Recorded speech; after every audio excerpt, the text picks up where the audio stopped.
여러분,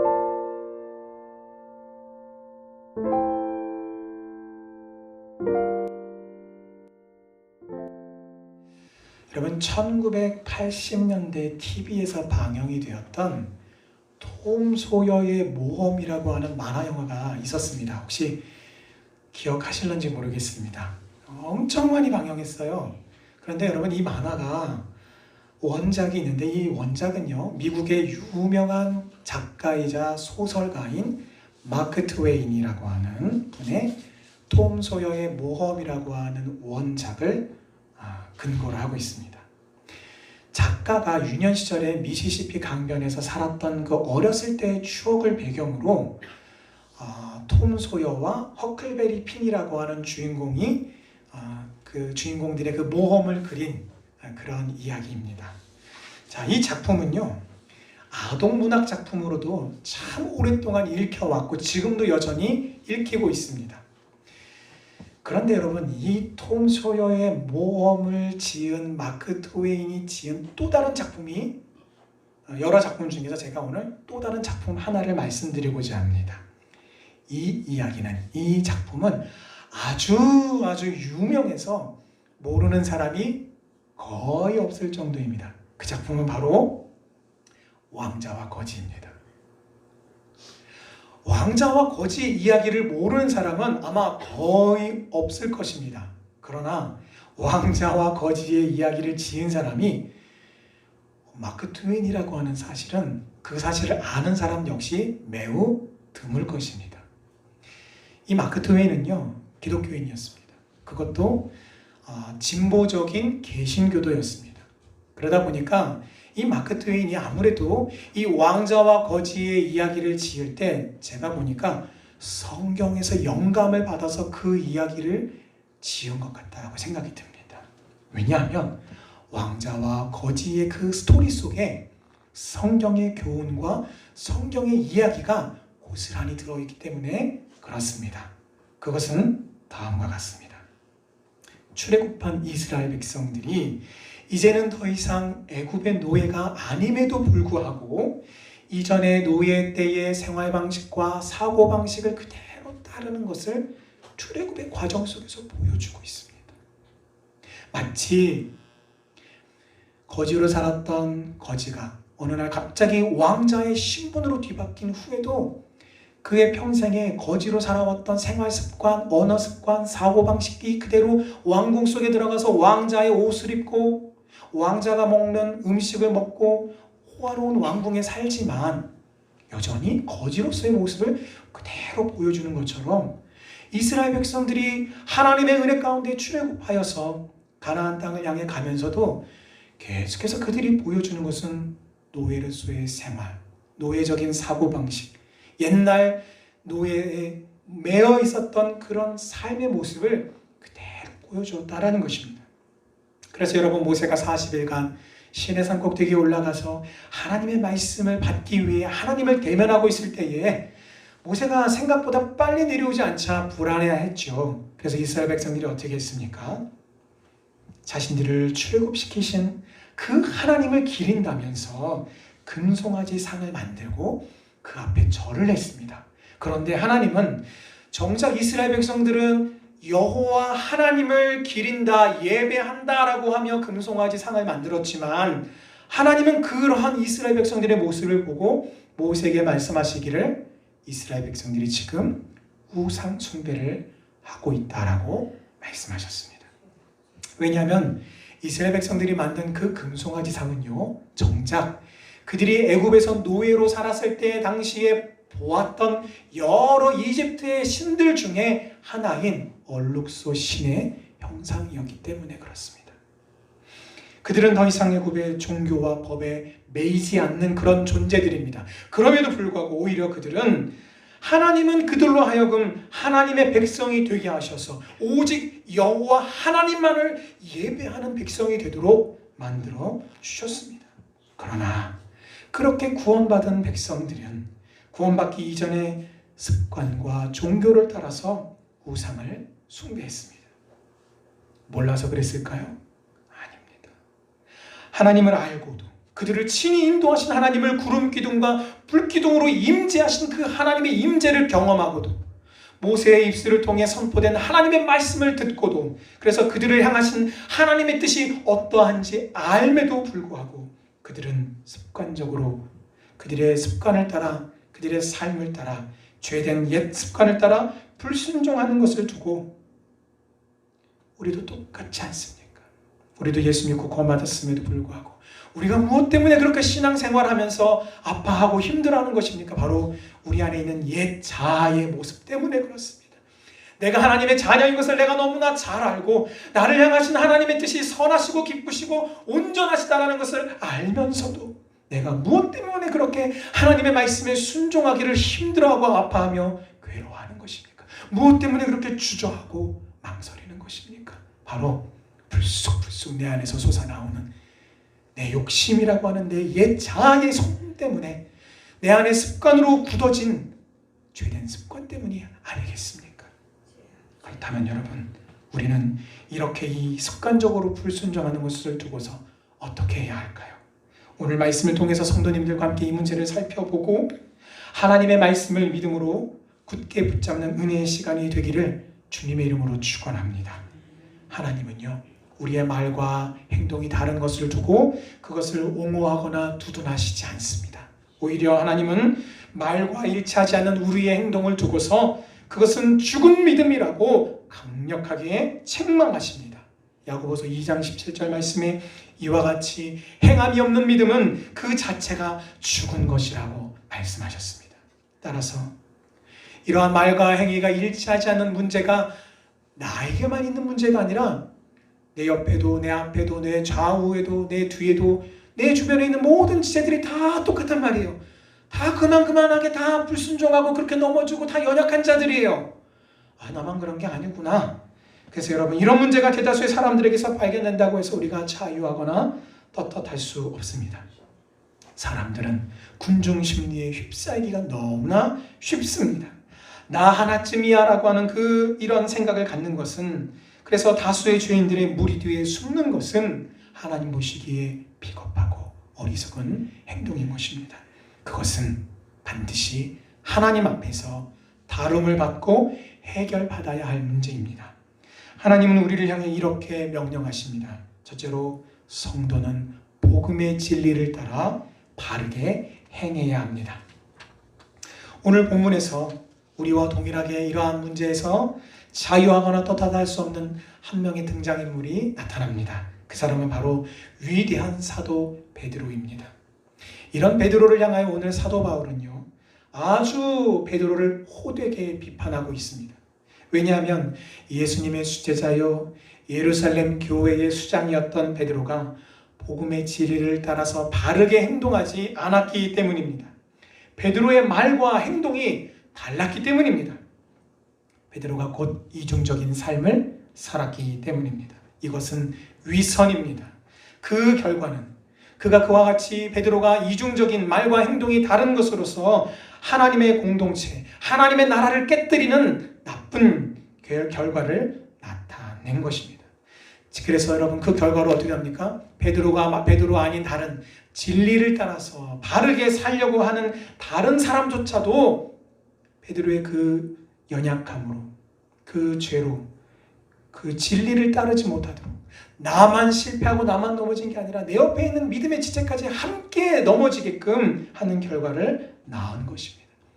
왜? 무슨 일로 인해서 우리가 아는 한 한때 예수님을 부인했지만 그가 진심으로 회개하고 오순절날 성령 강림 때 성령의 충만을 받고 여러분, 한 번의 설교로 3,000명이 회개하고 돌아오는 위대한 설교자로 변화하여 성령의 놀라운 역사를 보여주고 증거하는 믿음의 사도였던 그 사도 베드로가 어떻게 이런 이중적인 삶을 사는 잘못을 저질렀을까요? 오늘 본문 11절에서 말합니다. 여러분, 게바는 곧 베드로를 가리킵니다. 게바가 안디옥에 이르렀을 때에, 여러분, 굳이 게바라고 부른 이유가 무엇일까요? 그냥 베드로가 안디옥에 이르렀을 때에, 안디옥에 도착했을 때에 라고 적어도 되는데 굳이 베드로의 별명인 게바라고 하는 말을 거기에 붙였습니다. 그 이유는 여러분 개발한 별명은요 누가 붙여줬을까요? 바로 예수님이 베드로에게 붙여주신 별명입니다. 개발한 넓고 평평한 바위를 의미하는 것으로서 번역하면 거기서 개발하는 이름에서 바로 베드로라고 하는 이름이 나온 것입니다. 주님께서 칭찬하셨던 베드로의 신앙 고백, 교회의 주춧돌이 되는 그 베드로의 신앙 고백을 미리 내다보시고 베드로에게 게바라고 하는 별명을 예수님께서 붙여주신 것입니다. 그래서 오늘 이 11절에 베드로가 안디옥에 이르렀을 때에 라고 하지 않고 게바가 안디옥에 이르렀을 때에 라고 쓴 이유는 내용적인 반어법에 수사 기법이 들어가 있는 것입니다. 무슨 말이냐? 이렇게까지 주님께로부터 칭찬을 받고 기대를 받았던 베드로인데 바로 그런 베드로가 말과 행동이 다른 이중적인 삶을 보여주었다라는 것을 강조하고 있는 것입니다. 저 안에서 사랑하는 우리 성도 여러분, 우리는 어떻습니까? 하늘 아래 완전한 사람은 없습니다. 오직 우리는 단지 예수 그리스도의 장성한 분량을 향하여 성장하고 성숙하기 위해서 날마다 영적인 싸움을 싸워갈 뿐입니다. 그러다 보니까 여러분 어떤 일이 벌어집니까? 우리가 예수 믿고 구원 받았어요. 주님이 나와 함께 하십니다. 우리가 믿음으로 하나님의 말씀을 붙들고 승리하며 하나님을 찬양합니다. 그런데 더불어 동시에 어떤 일이 벌어집니까? 오늘 베드로처럼 우리의 말과 우리 행동이 다를 때가 있다는 것입니다. 평상시에 우리가 여호와 하나님을 향하여 멋있게 찬양하고 하나님 앞에 기도하며 신앙의 고백을 하나님께 드렸지만 정작 우리 삶의 문제 앞에서 사람과의 갈등의 문제 앞에서 여러분 여러 가지 이 땅의 유한한 자원의 부족함, 물질의 부족함, 건강의 부족함, 여러 가지 문제들, 인생의 문제 앞에서 우리는 신앙의 고백을 따르지 못하고 우리 육신의 생각과 내 안의 감정을 따라서 우리가 말과 행동이 다를 때가 있다라는 것입니다. 베드로는 예루살렘 교회의 위대한 지도자였습니다. 더군다나 그는 인정받는 리더였습니다. 위대한 리더였습니다. 그래서 그가 미치는 영향력은요 실로 어마어마했습니다. 자, 그런 베드로가 책망받을 일이 있다라는 것은 실수하지 않는 사람은, 넘어지지 않는 사람은 없다라는 것을 다시 한 번 더 저와 여러분들에게 상기시켜 줍니다. 초대교회의 위대한 지도자 역시 실수하고 죄를 짓습니다. 그런데 그런 바울은요 그런 베드로를 향해 오늘 공개적으로 책망을 했습니다. 오늘 12절 말씀입니다. 한번 눈으로 우리 함께 12절, 본문 12절, 갈라디아서 2장 12절 함께 읽겠습니다. 시작.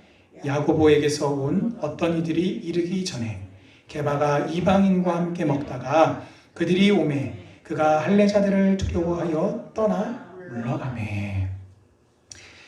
여러분 베드로는요 이미 고넬료의 사건을 통해서 하나님의 뜻을 깨달았어요. 어떤 뜻을? 유대인들에게 허락된 예수 그리스도로 말미암아 구원 얻는 이 구원의 사건은 유대인들에게만 허락된 역사가 아니라 유대인들에게만 허락된 특권이 아니라 하나님의 뜻은 유대인을 넘어서서 이방인들에게도 이 구원의 문을 하나님이 열어놓으셨다는 것을 이 고넬료의 사건을 통해서 베드로가 철저하게 깨달았습니다. 그래서 여러분 베드로가 고넬료의 집에 초대를 받아서 그곳에서 예수의 이름으로 복음을 전하고 그들을 위해 기도했을 때 어떤 일이 벌어졌습니까? 성령님이 그 고넬료의 가정 가운데 모인 모든 자들 위에 내리셨어요. 성령의 기름 부음의 역사가 나타나고 바로 그곳에서 예수 그리스도를 경험하고 살아계신 주님을 경험하는 놀라운 구원의 역사, 생명의 역사가 이방인의 가정 가운데 임하는 것을 베드로가 똑똑히 경험한 것입니다. 그래서 여러분 그때 베드로가 어떻게 한 줄 아십니까? 그렇게 해야만 하고 떠난 것이 아니라 그 이방인 고넬료의 집에서 베드로가 함께 식사하고 함께 먹고 마셨습니다. 그 당시 유대인들에게 있어서 여러분 이 함께 먹는다라고 하는 이 식사의 개념은요 아주 중요한 것입니다. 예수님께서도 이 땅 가운데 오셨을 때에 여러분 죄인들과 함께 식사하시고 세리들과 함께 식사하셨죠. 왜 그러셨습니까? 그런데 왜 그렇게 함께 식사하는 것, 죄인과 함께 식사하는 걸 두고 왜 그렇게 당시의 종교 지도자들인 바리새인들이 예수님을 비난했을까요? 유대인들에게 있어서 함께 식사한다라는 개념은요, 그래 언제 한번 밥 한번 먹지 그런 개념이 아니라 함께 식사한다는 것은요, 나와 당신은 한 가족입니다. 이제부터 우리와 함께 먹고 마셨기 때문에 우리는 한 형제 자매입니다 라고 하는 개념인 거예요. 그렇기 때문에 이 식사는요, 유대인들에게 있어서 단순히 한 끼가 아닌 것입니다. 하나의 가족이 되는 것이고 하나의 공동체가 되고 한 형제 자매가 되는 아주 중요한 의미가 담겨져 있는 것입니다. 그래서 여러분, 베드로는 이와 같이 이미 고넬료의 가정에서 함께 이방인과 식사를 했던 사람이에요. 왜요? 하나님의 구원의 역사가 유대인들에게만 허락된 것이 아니라 이방인들에게까지 하나님이 허락하셨구나라는 것을 이미 경험했다는 것입니다. 그래서 여러분, 베드로가 그 사건 후에 예루살렘 교회로 돌아왔을 때에 예루살렘에 있는 사도들과 지도자들과 형제들이 베드로에게 물었습니다. 아니, 어떻게 해서 이방인과 함께 그렇게 식사를 했습니까? 어떻게 할례 받은 자들이 할례를 받지 않은 무할례자와 함께 식사를 할 수 있습니까? 왜 율법을 어긴 것입니까? 라고 그렇게 물었을 때에 그때 베드로가 분명하게 말하기를, 내가 누구에게 하나님을 대신하겠는가? 라고 분명하게 그것을 밝혔던 것입니다. 예수 그리스도의 은혜의 복음보다 유대인의 정결에 대한 율법이 우선할 수 없다는 그것을 주장한 것입니다. 거기에 덧붙여서 사도행전 11장 16절에 보니까 예수님께서 하셨던 말씀을 이 베드로가 기억하여 이렇게 덧붙였습니다. 내가 주의 말씀에 요한은 물로 세례를 베풀었으나 너희는 성령으로 세례를 받으리라 하신 것이 생각났노라. 여러분, 예수 그리스도의 그 구원이 오직 유대인들에게만 허락된 특혜다라고 그렇게 생각했습니다. 그러나 여러분, 그래서 여러분, 이 베드로의 사건을 통해서 베드로와 사도들과 믿음의 형제 자매들은요, 큰 충격에 빠졌을 거예요. 왜요? 지금까지 생명과 같이 여겼던 율법, 태어나면서부터 교육을 받아서 평생을 목숨과 같이 지켜왔던 그 율법을 깨뜨리는 하나님의 말씀, 하나님의 기준이 있다는 이 자체가 그들에게는 자신의 생애의 모든 것이 깨뜨려지는 충격적인 생애적인 경험이었던 것입니다. 이것은 문화적, 영적인 충격이고 영적 정체성의 혼란을 가져올 수 있을 만큼의 큰 문제였지만, 그럼에도 그들은 무엇을 붙들었습니까? 그럼에도 불구하고 하나님의 말씀, 자신들에게 주어졌던 하나님의 말씀의 기준을 따랐습니다. 그 기준이 어떠하든지, 혹은 내가 지금까지 믿고 지켜오고 가르쳐왔던 기준들이 잘못된 것이다, 하나님의 말씀에 비추어서 잘못된 것이다 라는 것을 알게 된다면 잘못된 기준을 그 즉시로 버려야 하는 것입니다. 거기에는요, 어떤 미련도 후회도 망설임도 있어서는 안 됩니다. 순종은 즉각적이어야 하며 죄의 자리로 다시 회귀해서는 안 되는 것입니다. 그래서 여러분, 이러한 이유로 베드로가 오늘 안디옥에 왔을 때, 안디옥에 있는 교회들, 안디옥은요 참고로 이방인들로 이루어진 교회예요. 그래서 베드로가 안디옥 교회에 와서 안디옥 교회의 지체들과 함께 먹고 마시고 식사를 했다는 것은 유대인으로서 이방인과 더불어 함께 지금 식탁의 교제를 나누었다는 것을 말하는 것입니다. 그런데 어떤 일이 벌어졌습니까? 그렇게 먹고 마시고 있는데 어떻게 합니까? 야고보로부터 어떤 유대인들이 이 안디옥 교회에 다시 2차로 방문하게 된 것입니다. 근데 베드로가 식사를 하다가 말고 야고보로부터 유대인들이 오는 것을 보았어요. 그런데 그런 하나님의 기준을, 유대인들의 율법을 깨뜨리지만 하나님의 말씀의 기준을 따르기로 작정했다면 끝까지 밀고 나갔어야 되는데, 그 유대인들이 오는 걸 베드로가 보고 어떻게 했습니까? 식사를 하다 말고 슬그머니 도망쳤습니다. 그 자리를 피했어요. 왜 그랬습니까? 왜 그랬을까요? 오늘 베드로만 도망간 게 아니라 베드로가 도망가니까 지금 베드로와 함께 이방인과 더불어 식사하던 유대인들도 베드로가 가니까 야야야, 우리도 안 되겠다. 그리고 다른 유대인들도 그 자리를 떠났어요. 그리고 그 일은 오늘 말씀에 보니까 어떻게 합니까? 하나님의 말씀대로 하나님의 말씀의 기준을 따라서 살려고 하는 바나바도 그 외식 때문에 유혹이 되었다. 나도 이렇게 하면 안 되는 거 아닌가? 굳이 내가 이렇게 나 혼자서 굳이 이렇게 해야 되나? 이방에 나오고 식사하는 게 부담되네. 이렇게 유혹을 받게 만들었다라는 것입니다. 적어도 베드로 자신은 유대인으로서 이방인과 함께 식탁 교제를 나눔에 있어서 자유했었습니다. 그런 베드로를 보면서 베드로와 함께 있던 유대인들도 역시 자유롭게 이방인들과 식탁의 교제를 나누었다라고 오늘 13절 말씀을 보면 알 수 있습니다. 지금까지 생명과 같이 지켜오던 율법에 위배되는 행동일지라도 그것이 복음의 본질을 훼손하지 않는 비본질적인 문제라면 복음의 본질을 깨뜨리는 것이 아님을 알고 자유롭게 행동하는 것입니다. 이것은 유대인의 기준에서 보면 율법을 어기는 것입니다.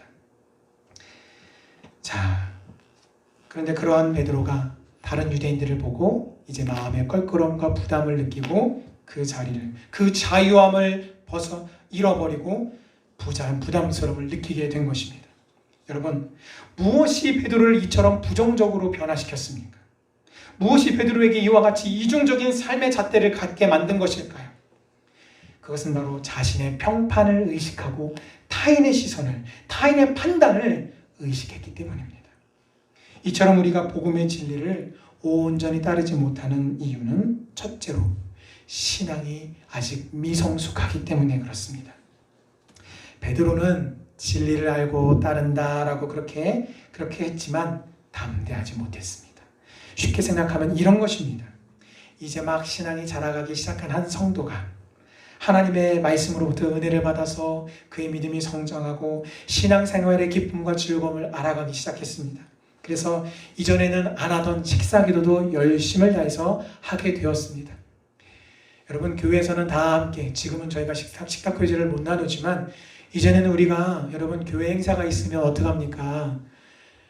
원래는 보통 식사할 때 그냥 각자 기도하고 또 식사를 하지만 교회에 특별한 기념할 일이 있거나 함께 행사가 있으면요, 담임 목사가 기도하든지 장로님이 기도하든지 원수 집사님이 기도하시든지 권사님이 기도하시든지 다 함께 대표 기도하고 그렇게 식사를 하기도 합니다.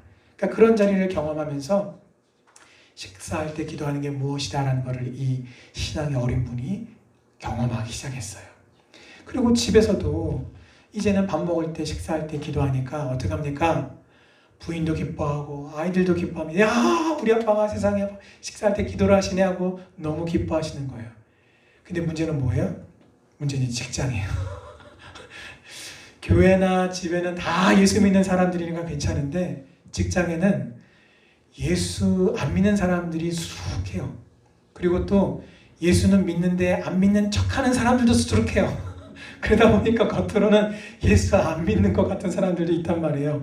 근데 거기서 드러내놓고 다 그 식당에서 같이 밥 먹으려고 하는데 다른 사람들 맛있게 드세요 하고 딱 먹으려고 하는데 나 혼자 거기서 기도를 하려고 하니까 이게 자꾸 부담이 되는 거예요. 그래서 이분이 어떻게 합니까? 마음속으로 식사 기도를 해야 되나 말아야 되나 해야 되나 말아야 되나 갈등하다가 어떻게 합니까? 에라 모르겠다. 맛있게 드세요.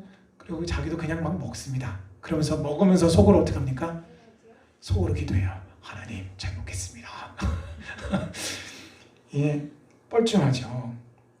아직 신앙이 굳건하지 않아서 생기는 일이에요. 뿐만 아닙니다. 여러분, 믿음이 좋은 어떤 형제가 이제 사회에 첫 발을 탁 내디뎠어요. 직장 생활하는데 첫 회식 때, 요즘엔 그런 일 보기가 참 어렵더라고요. 왜요? 이제는 하도 인권 하니까 이렇게 강요하는 일이 거의 없어졌더라고요. 근데 옛날에 어떻게 합니까? 첫 회식 때 술을 딱 권하는 겁니다. 사장님이 술을 딱 따라줘요. 한잔하게. 그때 어떻게 합니까? 신앙을. 사장님, 제가 죄송합니다. 제가 교회를 다녀서요, 저는 술을 먹지 않습니다. 그랬더니 사장님이 술을 따르려다 말고 어떻게 합니까? 뻘쭘한 거예요. 그래서 어떻게 합니까? 부장님이 갑자기 자리에서 뻘쩍 일어나면서 이 사람이 지금 사장님이 술 따르는데 자네만 교회 다녀? 나도 집사야. 그러면서 그럼 여러분 정말 이런 일들이요 비일비재했어요. 정말 비일비재했습니다. 그러니까 나도 교회 다니고 나도 집사인데 나도 마시는데 네가 뭔데 안 먹어? 이런 거죠. 직장에서만 그랬습니까? 부대에 가도, 여러분 군대에 가도 그랬어요. 군대에 가도요, 이와 같은 똑같은 일들이요 아주 비일비재했습니다. 왜 그렇습니까? 신앙이 굳건하지 않아서. 아까 나도 집사야 라고 했던 그 부장님, 예수님을 깊이 인격적으로 만나지 못했기 때문에 이런 일이 벌어지는 것입니다. 하지만 우리 성도님들은요, 이 위에 방금 말씀드렸던 두 가지 경우보다는 다음의 경우에 해당하는 분들이 더 많으리라 생각이 됩니다. 그것은 바로 자기 자신을 십자가에 못 박지 않기 때문에 생기는 것입니다. 이것은 바로 곧 우리 마음의 깨어짐의 문제입니다. 우리는 찬양, 기도, 설교, 예배, 전도, 봉사, 나눔, 성찬 등등등 교회 안에 있는 모든 것들이 너무나 익숙하고 자연스럽습니다. 마음을 들이지 않는다는 것은요, 익숙한 모든 신앙생활 속에서 나의 마음이 깨뜨려지는 것을 경험하지 못하는 것이에요. 왜요? 아주 익숙하기 때문에. 왜냐하면 여러분, 예수님께 옥합을 깨뜨린 여인처럼, 마리아처럼 가장 그 비싼 옥합을 왜 깨뜨렸습니까? 그 깨뜨린 것을 보고 가룟 유다가 화를 냈어요. 왜요? 아니, 이렇게 비싼 것을 왜 이렇게 갖다가 허비하느냐라는 거예요. 이거를 갖다 팔고 그 재정으로 많은 사람들을 더 도와줄 수 있겠다라고 판단할 정도로 그 값비싸고 귀한 것을 왜 마리아는 깨뜨려서 예수님의 발에 부었을까요? 예수님께 내가 가진 가장 귀한 것을 드리고 싶다라고 하는 자신의 마음에 깨어짐이 있었기에, 자신의 마음을 깨뜨림이 있었기에 그 후에 비로소 옥합을 깨뜨릴 수가 있었던 거예요. 옥합을 깨뜨린 다음에 마음이 깨지는 것이 아닙니다. 항상 우리의 마음이 주님 앞에 먼저 깨어진 이후에야 비로소 귀한 옥합을 깨뜨릴 수가 있는 것입니다. 자신의 마음을 깨뜨리지 못하는 사람은 평생을 가도 옥합이 아니라 그 어떤 것도 깨뜨릴 수 없는 것입니다. 오늘 하나님은 우리의 마음을 주목하십니다. 모든 지킬 만한 것 중에 더욱 내 마음을 지키라고, 생명의 근원이 이에서, 마음에서 남이라고 말씀하십니다. 또한 내 마음을 다하고 뜻을 다하고 목숨을 다하여 주 너의 하나님을 사랑하라고 말씀하셨습니다. 얼마나 우리의 마음이 중요한지를 지금 강조하고 계시는 것입니다. 이렇게 여러분, 중요한 우리의 마음을 늘 하나님께 맡기고 계십니까? 저는 찬양 사역을 29년 동안 섬겨오고 있습니다. 29년을 찬양 사역을 하면서 찬양 인도할 때 가장 힘든 게 무엇인지 아십니까? 그것은 바로 마음입니다. 찬양을 하나님께 드리기 전 제 마음을 하나님의 말씀과 성령 안에 온전히 머물게 해야 하는데, 그런데 가끔 찬양하기 전에 그 찬양의 섬김을 하나님 앞에 그 예배를 올려드리기 직전에 고요한 바다와 같은 제 마음을 폭풍과 같이 흔들어 놓는 일들이 가끔 일어날 때가 있습니다. 그럴 때는요, 정말 마음이 어려워요.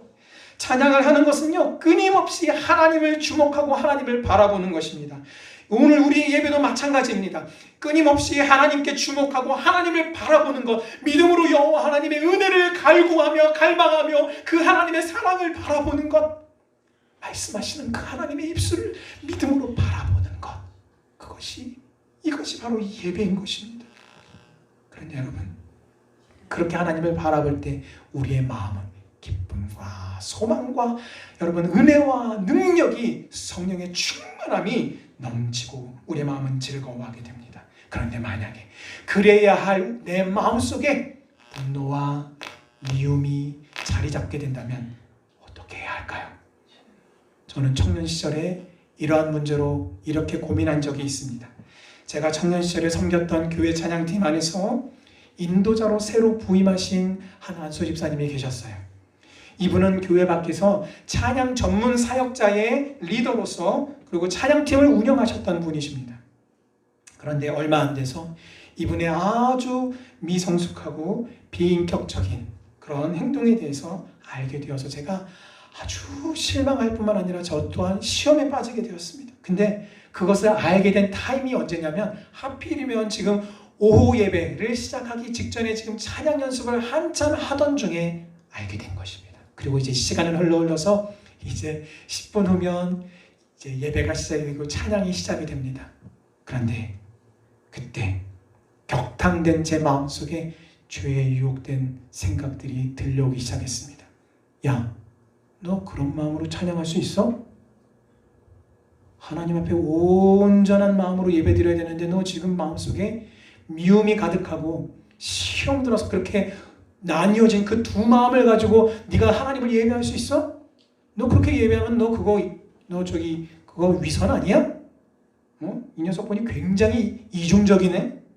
야, 그런 마음으로 네가 아무리 멀쩡하게 멋있게 찬양한들 그거 하나님이 받으시겠어? 라고 하는 죄의 유혹이 제 마음속에 막 들려오기 시작을 했어요. 저는 너무 힘들었습니다. 결국 저는요, 찬양이 시작되기 직전에 조용히 예배당을 빠져나와서 예배드리지 않고 있던 다른 조용한 예배당을 찾아서 저 혼자 그곳에서 기도했습니다. 하지만 훗날 하나님은 저로 하여금 깨닫게 하셨어요. 그때 저의 선택은요, 하나님을 예배하는 우선순위를 따라야 했으며 오히려 제 마음속에 한참 일어났던 그 마음의 폭풍까지도 그것을 들고 하나님 앞에 있는 모습 그대로 들고 나아가 하나님 앞으로 나아가야 했다는 것입니다. 무엇입니까? 마음의 문제입니다. 복음의 진리 안에서 자유해야 할 그리스도인이 타인의 판단, 타인의 평판, 습관적인 행동, 또한 의례적인 판단과 행동에 의해서 이중적인 삶을 산다면 어떡합니까?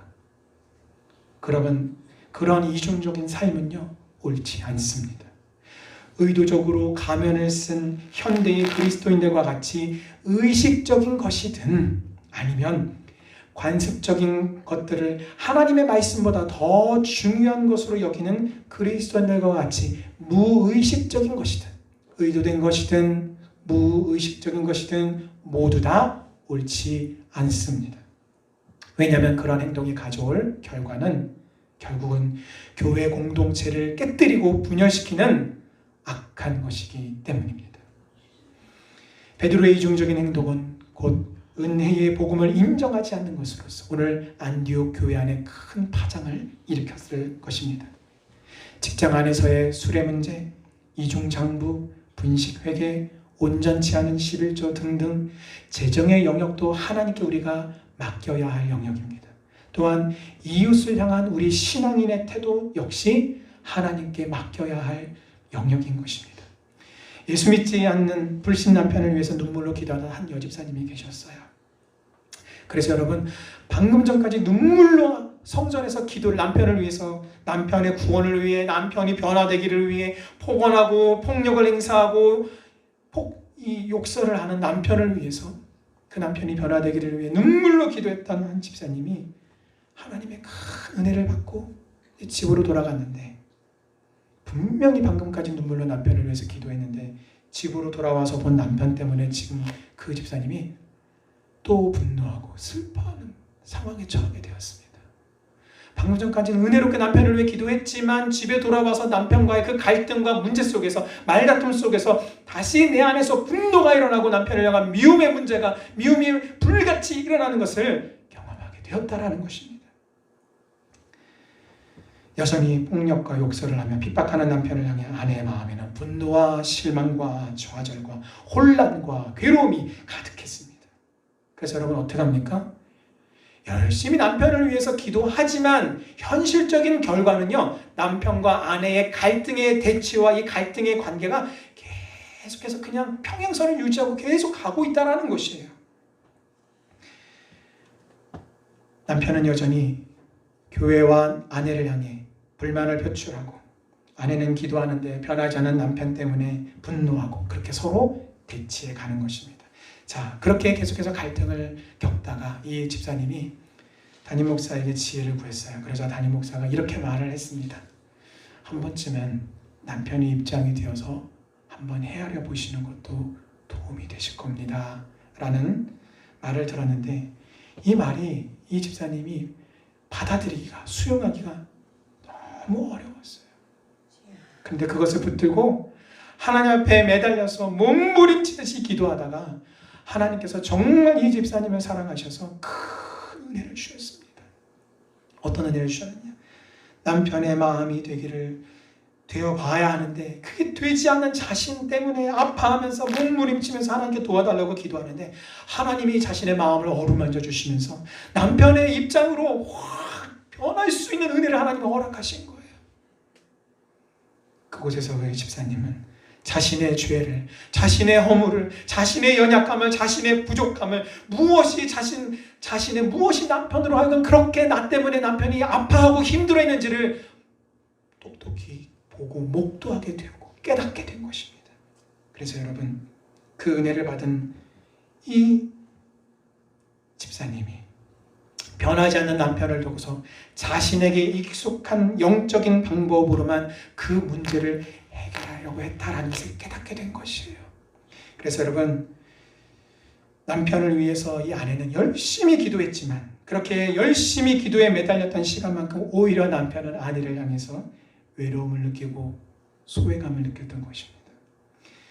그래서 여러분, 그동안 자신의 행동이 남편을 얼마나 힘들게 했는지 그 마음과 아픔이 고스란히 다 느껴졌던 것입니다. 그래서 여러분, 영적인 것으로만 풀려고 하고 현실적인 남편의 마음을 알아주고 남편의 마음을 어루만져주는 이 터치, 남편을 향해 다가가는 이 낮아짐이 없었다는 것을 깨닫고 이 집사님이 집으로 돌아갔어요. 근데 문을 열고 들어가도요, 남편은요 뒤도 안 돌아보고 TV를 보고 있습니다. 뒤도 안 돌아보는 남편을 향해서 이 집사님이 이렇게 말했습니다. 여보, 미안해요. 그동안 나 때문에 많이 힘들었죠. 내가 잘못했어요. 그러니 용서해 주세요. 이렇게 고백하자 남편은 야, 드디어 아내가 미쳤구나, 이렇게 생각을 했습니다. 그런데 그날부터 이 아내는 하루, 이틀 계속해서 연이어서 동일하게 자신의 마음을 고백하고 용서를 구하고 남편의 마음을 헤아리는 말들로 계속해서 다가갔습니다. 그렇게 하기를 한 달째, 그날도 진심 어린 마음으로 자신의 잘못을 고백하고 용서를 구하는 그 아내 앞에 드디어 남편도 무릎을 꿇고 눈물을 흘리며 아내처럼 용서를 구하기 시작을 했습니다. 그동안 자기가 아내를 때리고 언어폭력을 휘두르고 미워하고 상처를 준 것에 대해서 진심으로 용서를 구하고 나도 예수 믿겠다고 그렇게 고백하고 있습니다. 사랑하는 성도 여러분, 저는 지금 기도해도 소용이 없다는 기도 무용론을 말씀드리는 것이 아닙니다. 당연히 기도해야 합니다. 물론 기도해야 합니다. 능력의 기도를 목숨 걸고 해야 합니다. 영적 구원은 영적 싸움이 필수적으로 따라오기 때문에 반드시 기도해야 합니다. 그러나 우리가 익숙하게 여기는 기도의 방법, 영적인 방법은 우리가 취하면서도 우리의 이웃, 우리의 가족의 마음을 헤아리는 일이 우리 뒤에 뒤따라오지 않는다면, 그들에게 손을 내밀고 다가가는 우리의 낮아짐과 예수님이 성육신하셔서 우리를 찾아오신 그 낮아짐과 같이 우리가 우리들의 이웃들에게 다가가지 않는다면, 낮아지지 않는다면, 섬기지 않는다면 오히려 하나님께서 역사하실 기회를 우리가 막고 있는 것은 아닌지 우리 스스로를 돌아봐야 합니다. 나는 과연 진리의 복음을 믿는 대로 살고 있습니까? 믿는 대로 말하고 행동하고 생각하고 있습니까? 신앙의 연륜이 깊으면 깊을수록 우리는 이것을 무의식적으로 어기고 있을 가능성이 매우 높습니다. 왜냐하면 익숙하기 때문입니다. 익숙하면 무의식적으로 대하기가 쉽습니다. 그것이 우리 인간이에요. 그러므로 우리는 어떻게 하면 하나님의 말씀대로 순종할 수 있을까요? 그것은 바로 십자가에 못 박는 것입니다. 말씀을 맺겠습니다. 우리는 우리의 마음을 십자가에 못 박아야 합니다. 아니, 이미 나는 그리스도와 함께 십자가에 못 박혔다고 사도 바울은 선포합니다. 이것은 사망 선고입니다. 어떻게 여러분 죽은 시체가 돌아다니며 말을 할 수 있습니까? 그것은 있을 수 없는 일이며, 만약에 실제로 그런 일이 일어난다면 그것은 정말 괴이한 일이 될 것입니다. 그러나 우리의 삶을 가만히 돌아보면 그런 괴이한 일들이 너무 많이 일어나고 있지 않습니까? 왜 그렇습니까? 옛 자아와 옛 성품에 못 박혔음을 선포하지 않기 때문입니다. 오늘 여러분 20절 본문 20절 말씀입니다. 이는 내가 그리스도와 함께 십자가에 못 박혔나니 그런즉 이제는 내가 사는 것이 아니요 오직 내 안에 그리스도께서 사시는 것이라. 이제 내가 육체 가운데 사는 것은 나를 사랑하사 나를 위하여 자기 자신을 버리신 하나님의 아들을 믿는 믿음 안에서 사는 것이라. 아멘. 나를 사랑하셔서 자신을 버리신 하나님의 아들을 예수님을 향한 우리의 마땅한 태도는 오직 그 은혜에 감사하고 또 감사하는 것입니다. 우리의 옛 성품이 십자가에서 주님과 함께 십자가에 못 박혔음을 믿음으로 선포하십시오. 또한 감사함으로 우리의 마음을 주님께 드리시기를 바랍니다. 그래서 복음의 진리를 따라서 올바르게 행하는 주님의 백성들 다 되시기를 주님의 이름으로 축원합니다. 아멘.